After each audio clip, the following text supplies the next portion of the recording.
నమస్తే అందరికి. మీరు చూస్తున్నారు జిఆర్ విధాత న్యూస్. సో ఈ విషయం చెప్పడానికి నాకైతే చాలా బాధాకరంగా ఉంది. ఈ విషయం తెలిసినప్పటి నుంచి నేను చాలా అంటే చాలా హట్ అయ్యాను, డల్ అయిపోయాను. తప్పు చేసావురా సోమేష్ అని నిన్ను పట్టుకుని తిట్టాలని ఉంది. అసలు విషయంలోకి వస్తే కేవలం ₹1,00,000 బెట్టింగ్లో పోగొట్టాడని చెప్పేసి ఈ రోజు మార్నింగ్ ఒక సోమేష్ అనే అతను రైల్వే ట్రాక్ మీద సూసైడ్ చేసుకోవడం జరిగింది. సో దానికి సంబంధించి సూసైడ్కి ముందు తను వాళ్ళ ఫ్రెండ్ రాజుతో మాట్లాడిన ఆ ఆడియో ఏదైతే ఉందో అది విన్నాక నా మనసు అయితే కలించిపోయింది. హలో హలో హలో ఎక్కడున్నావురా? హలో ఎక్కడున్నావు? నేను సికింద్రాబాద్ రైల్వే స్టేషన్ దగ్గర. అటు ఎందుకు వెళ్ళావురా? అయితే లేదురా నాతో. ఎందుకురా గలీజ్ చేసుకుంటున్నావు కృష్ణ కొడుకులాక? అవుతాయి లేరా, క్లియర్ అయిపోతాయిలే. ₹1,00,000 ఏముంది? ఈ నుంచి ఏమి వేయకు, వాటి జోలికి వెళ్ళకుండా ఉండు. మీ వాడు తీర్చేస్తారంటలే. హలో డబ్బుల గురించి కాదురా మ్యాటర్. మరి మైండ్ డిస్టర్బ్ అయిపోయిందిరా బాగా. డిస్టర్బ్ అయిపోవడం ఏంట్రా? ₹1,00,000 డిస్టర్బ్ అయిపోవడం ఏంట్రా నాయన? అంటే ఇప్పుడు చచ్చిపోతే క్లియర్ అయిపోద్దా? క్లియర్ అయిపోతుంది కాదు, నా మైండ్ సెట్ మార్చలేదు ఎంత చేసిన. అంటే ఇప్పుడు చచ్చిపోతే క్లియర్ అయిపోతాయి అన్నీ? మైండ్ పోలేనప్పుడు ఇంక బతికుండే ఎందుకు రా. ఇప్పుడు నీకు సాల్వ్ చేయాలని లక్ష అవుతుందిరా. పోను ఏం కాదు, నా జీవితమే పోయింది, ఇంకెందుకు రా. మెంటల్ గడ ఉన్నారా నాయన నువ్వు? సరే సరే, ఇంటి దగ్గర రాలే, మాట్లాడుతుంది అక్కడ రా. నీకు డబ్బులు ఎవరు ఇచ్చారు ఆయన? ₹1,00,000 నీ దగ్గర బెటర్ ఏమో కదా? నేను ఈసారి పంపలేదురా, కంపెనీ అమౌంట్ కూడా నా దగ్గర ఉన్నాయి, అదే మైనస్ పాయింట్ అయింది. నీకు నిజంగా నాయన రాదురా. ఇన్ని రోజులు సైలెంట్గా ఉన్నావు గారా? అంతే, మనకు అందుకే రాదు కదా అని నాకు ఇంకా నేను మారనని డిసైడ్ అయిపోయాను. సరే సరే పోనీలే, అయిపోయింది. మీ వాడు తీరుస్తాడంట. నాకు ఇప్పుడు టైగర్ సాయి ఫోన్ చేశాడు. వాడు మీ మేనేజర్ ఎవరో ఫోన్ చేశారంట అడిగి, ఇలా చనిపోతున్నాను మెసేజ్ పెట్టాడు, ఏమైంది ఏంటి అని చెప్పి అన్నారంట. ఒకసారి ఇంటికైతే ఇల్లు, ఏం కాదు, క్లియర్ అవుతాయిలే. మీ వాడు తీర్చేస్తా అన్నాడంట ₹1,00,000. సైలెంట్గా ఉండి ఇంకా గేమ్లు ఆడకుండా, సరేనా? ఏం పిచ్చి పుక్ పనులు ఏం చేయకురా అయ్యా. కాకపోతే ఏం చేస్తావురా? చచ్చిపోతే దానికి సొల్యూషన్ ఆరా? చచ్చిపోతే సొల్యూషన్ చెప్పు. అలాగైతే చచ్చిపోవచ్చు, ఏముంది? Hello The person you are speaking with has put your call on. Hello Maccha, hello hello ఎక్కడున్నావు కరెక్ట్? సికింద్రాబాద్. నేను చెప్పరా? సికింద్రాబాద్ టు దయానంద్ నగర్ బస్సు మధ్యలో. అట్టెందుకు వెళ్ళావు? అంత దూరం ఎందుకు వెళ్ళావు? వెళ్ళిపోయాను ట్రైన్కి వెళ్ళిపోయావా? సరే సరే, ఒకసారి కలరా, మాట్లాడదాము, ఏదో ఒకటి చేద్దాం. కానీ దానికి డబ్బులు కిందకి రా. అలాంటి పిచ్చి పుక్ ఆలోచనలో మీ అమ్మనానే మరి ఇచ్చిన కొడుకున్నా. ఇన్ని అప్పులు తీర్చారు, లక్షలు అప్పు తీర్చారు. ఈ ₹1,00,000 ఎవరు అంటారా నిన్ను? తప్పు అయిపోయిందని ఒప్పుకొని మూసుకొని ఉండి ఇంత ముందులాగా గేమ్లు ఆడుకుంటా. నువ్వు ఫస్ట్ టచ్ ఫోన్ వాడడం మానేరా. హలో, ఫస్ట్ టచ్ ఫోన్ వాడడం మానే. పిచ్చిపోకు డిసిషన్ నేను తీసుకోకు. వాళ్ళతో అన్న అడుగుదాం, ఎవరిని అడిగి సెట్ చేద్దాం. కానీ నీకు మళ్ళీ ఎందుకు వచ్చిందిరా మ్యాథ్స్లో వేయాలని? సర్లే, అయిపోయింది, వదిలే ఎవరిని కావాలంటే అన్న అడిగి సెట్ చేద్దాం రా, సరేనా? Hello The person you are speaking with has put your call on hold. Please stay on the line. మీరు మాట్లాడుతున్న వ్యక్తి మీ కాల్ ను హోల్డ్ లో ఉంచారు. దయచేసి లైన్ లో వేచి ఉండండి. నన్ను 50,000 గారా ఇస్తారులే ఎవరో ఒకరు. కానీ ఎందుకు చచ్చిపోవడం దానికి? దాని గురించి కాదు, ఇప్పుడు అర్జెంట్ కావాలి సార్. ఇప్పుడు అర్జెంట్ అంటే అరే అనుకున్నావా ఆన్సర్ ఇచ్చేయడానికి? ఎవరిని అడిగితే ఒక రోజుకో 2 రోజులకో సెట్ అవుతాయి. ఎక్కడున్నావు ఇప్పుడు నువ్వు? నేను దయానంద్ నగర్. ఏం చెప్పరా, నేను ఎక్కడ నీకోసమని ఎక్కడ తిరుగుతున్నాను నేను. నిజంగా వచ్చా? ఎందుకు అవసరమా? ఏవో ఇక్కడ రైల్వే గేట్ దగ్గర ఉన్నా. ఎక్కడున్నా చెప్పు. హలో, రైల్వే గేట్ దగ్గర ఉన్నా. ఎక్కడున్నా చెప్పరా, మాట్లాడదాము. ఎందుకు పిచ్చిపోయి డివిజన్లు ఎందుకురా? మరి ఏ చోటు నీకు బుద్ధి లేదా రా? అప్పుడు తెలియలేదా? కంపెనీ The డబ్బులు ఎలా person వాడేస్తారా? you are speaking with has put your call on hold. Please stay on the line. Hello hello ఎందుకురా ఇలా పిచ్చోట్ల ఎందుకు చేస్తున్నావురా నాయన నువ్వు? మాట్లాడరా, మాట్లాడుతున్నాగా నీతోనే. చెప్పు మచ్చా. కాదు ఇప్పుడు అంటే ₹1,00,000 పోయాయని ఇప్పుడు చచ్చిపోతే మొత్తం క్లియర్ అయిపోతాయి, అన్ని సాల్వ్ అయిపోతాయి ప్రాబ్లమ్స్. దాని గురించి కాదురా, మరి మైండ్ డిస్టర్బ్ ఉందిరా. అవునరా, డిస్టర్బెన్స్ ఉండొచ్చు, కాదనట్లేదు. అన్ని క్లియర్ అవుతాయి. ఇప్పుడు తొందరపడి తీసేసుకున్నాం ఇంకో డిసిజన్, ఏమవుతుంది రేపు పొద్దున్న? ఆ? మీ అమ్మ నాన్న ఏమైపోవాలరా మరి అలాగైతే?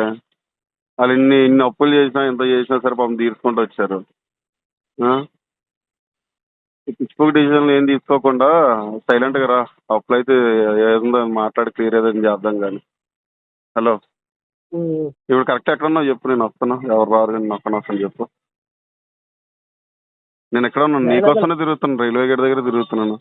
ఒక జీవితం విలువ కేవలం ₹1,00,000 అని ఎలా అనుకున్నావు సోమేష్ నువ్వు? అసలు ఇంత పెద్ద నిర్ణయం తీసుకోవాలని నీకు ఎలా అనిపించిందో నాకు అర్థం కావట్లేదు. ఇంతకు ముందు కూడా నువ్వు బెట్టింగ్ ఆడేవని తెలిసింది, లక్షలు పోగొట్టేవని తెలిసింది. బట్ మీ అమ్మగారు నాన్నగారు కష్టపడి వాళ్ళు సంపాదించుకున్నదో ఉన్నవో అమ్ముకుని అప్పులు తీర్చిన తర్వాత ఈ 5 ఏళ్ళు నువ్వు మాట ఇచ్చావంటే ఇంకెప్పుడు నేను బెట్టింగ్ ఆడను, ఇంకా ముందైనా కుదురుగా ఉంటానని చెప్పి ఈ 5 ఏళ్ళు నీ కెరియర్ కోసం నీ జాబ్ నువ్వు చేసుకుంటే హ్యాపీగా ఉన్నా నువ్వు నిన్న మరి ఏం పుట్టిందో తెలియదు. ఈ IPL స్టార్ట్ అయింది నీ కర్మకి.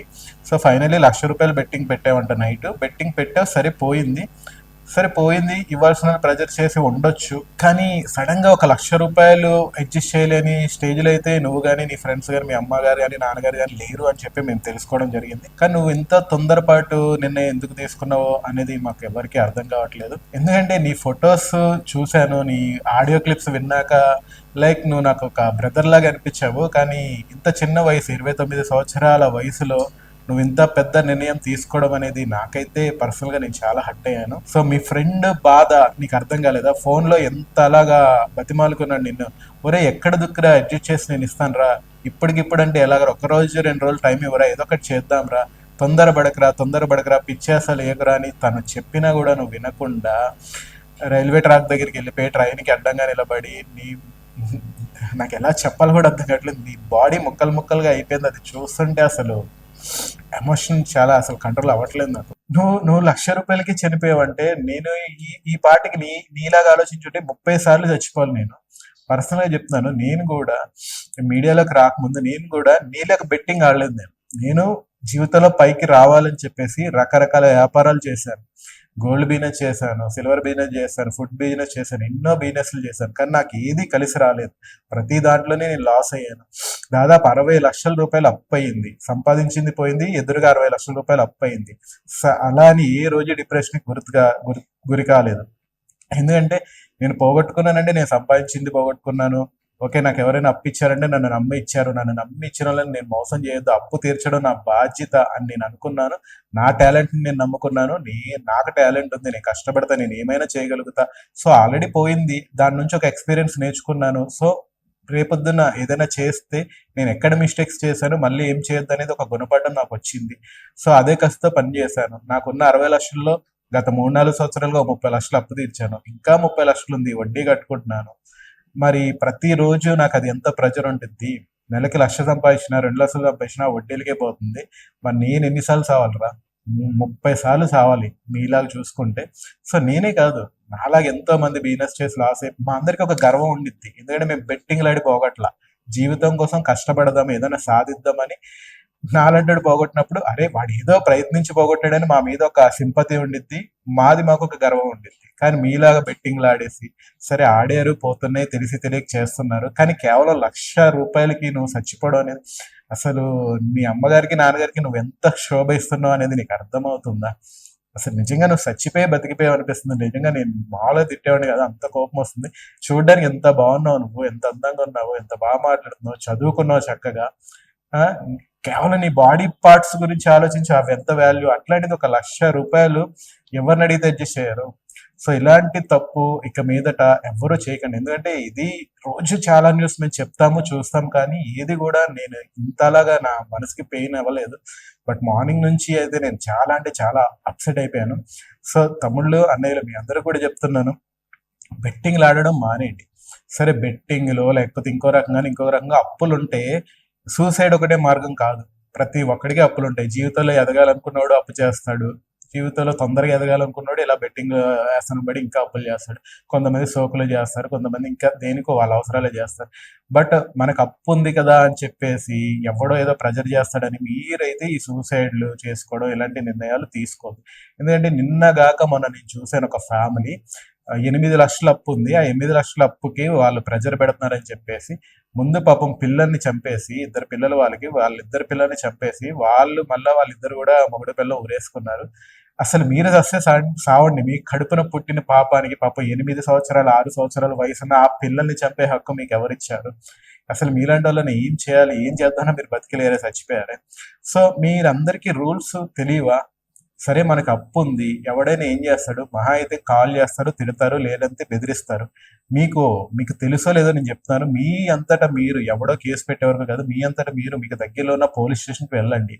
సార్ ఇది నా ప్రాబ్లం, ఇలా తెలుసో తెలియకో నేను బిజినెస్లో లాస్ అయిపోయాను, లేదంటే బెట్టింగ్లో పోయాను, సో నన్ను ఇలా ప్రెజర్ పెడుతున్నారు సార్, నేను ఇప్పుడున్న పరిస్థితుల్లో ఇవ్వలేను, కానీ ఖచ్చితంగా ఏదో రోజు అయితే నేను తీర్చుతాను, ఆ నమ్మకం నాకుంది, నాకు ఇంత టైం కావాలని మీరు పోలీసుల దగ్గరికి వెళ్ళి వాళ్ళకి మీ ప్రాబ్లం చెప్తే, మీరు ఎవరికైతే డబ్బులు ఇవ్వాలో వాళ్ళు ఫోన్ చేసి పిలిపించో, లేదంటే ఫోన్లోనో, లేదంటే లెటర్ ద్వారానో, నోటీస్ ద్వారానో పోలీసు ఇన్ఫార్మ్ చేసి అతని పరిస్థితి ఇది, ఇప్పుడు అతను సూసైడ్ చేసుకుంటా అంటున్నాడు, మీరు కొంచెం టైం ఇవ్వండి అని మీకు కావాల్సిన టైం ఇప్పిస్తారు. అది కూడా కాదంటారా, మీరు ఎవరినైనా అడ్వకేట్ని కావాలండి, మంచి లాయర్ దగ్గరికి వెళ్ళి సార్ నేను ఇలా అప్పులు అయిపోయాను, వీళ్ళకి ఇంత ఇవ్వాలి అని మీరు వాళ్ళకి చెప్తే క్లియర్గా, సో ఆ లాయరు మీరు ఎవరికైతే ఇవ్వాలో వాళ్ళకి నోటీస్ అనేది పంపడం జరుగుతుంది. సో సమ్ ఇష్యూస్ వల్ల ఇతను ఫైనాన్షియల్గా లాస్ అయ్యారు, సో ఇంత టైం కావాలంటే కోర్టులో మాట్లాడుకుందాం అని చెప్పేసి ఆయన నోటీసులు ఇస్తారు. సో ఆ రకంగా కూడా మీకు ఎంత కావాలో అంత టైం తీసుకుని మీరు అప్పులు మీకు టైం ఉన్నప్పుడు మీకు కుదిరినప్పుడు కట్టుకోండి. కానీ ఇలాగ 1,00,000 రూపాయలకి, 50,000కి, 5 లక్షలకి చచ్చిపోయి దేవుడిచ్చిన ప్రాణం, అమ్మా నాన్న ఇచ్చిన ప్రాణం ఎంత ఖరీదైందో మీకు ఆ విషయం తెలియట్లేదు. అది తెలుసుకుని ఇక మీదటైనా ఎవరు కూడా ఇలాంటి చెత్త నిర్ణయాలు తీసుకోకండి. అలాంటి చెత్త నిర్ణయాలు తీసుకోవాలంటే ముందు నన్ను తలుచుకోండి, 30 సార్లు సావాలి నేను, ఇప్పటికి కూడా ధైర్యంగా జీవితంలో పోరాడుతున్నాను నేను. సో ఇది అర్థం చేసుకొని ఇక మీదటైనా కనీసం నా వీడియో ద్వారా ఒక 10 మంది మారినా నేను చాలా హ్యాపీ ఫీల్ అవుతాను. సో కొంచెం ఆలోచించండి. Thank you for watching.